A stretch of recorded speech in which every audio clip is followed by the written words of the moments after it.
ce que j'ai particulièrement aimé dans le combat entre Chiyo, Sasuke contre Sasori, c'est pas tant que Sakura met une mandale à Sasori, pour moi, c'est vraiment la relation qu'il y a entre Sakura et Chiyo.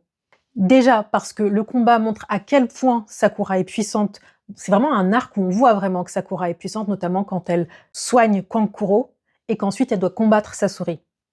Mais si on va au dark level de l'analyse, pour moi le passage vraiment intéressant, c'est quand Sasori comprend que Sasura est manipulée par les fils de Chiyo et qui va se dire « Ok, je connais le combat, la façon de combattre de Chiyo, je vais anticiper ses mouvements. » Et là, en fait, il se fait avoir parce qu'en fait, ça faisait un moment que Sakura, en réalité, n'était plus contrôlée par les fils de Chiyo.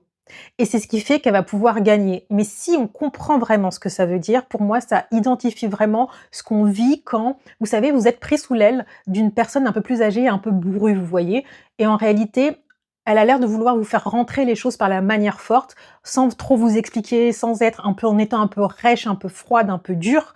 Et en réalité, à partir du moment où vous allez prendre ces techniques et vous les intégrer à votre propre façon de faire et les dépasser, et ben en fait, cette personne que vous pensiez assez revêche, elle va venir vous aider. Et là, ça se transforme. Et en fait, c'est vous qui venez lui apporter de l'espoir. Parce que souvent, ces personnes-là, en réalité, sont complètement désabusées. Et si vous l'avez déjà vécu, c'est vraiment quelque chose d'assez fort et d'assez puissant. Et pour moi, c'est ça qui est vraiment beau dans les relations intergénérationnelles qu'il faut vraiment pas négliger. Et d'ailleurs, c'est ce que dira Chiyo au moment de sa mort. C'est que maintenant, elle croit vraiment que le monde shinobi peut être en paix grâce à des gens comme Sakura.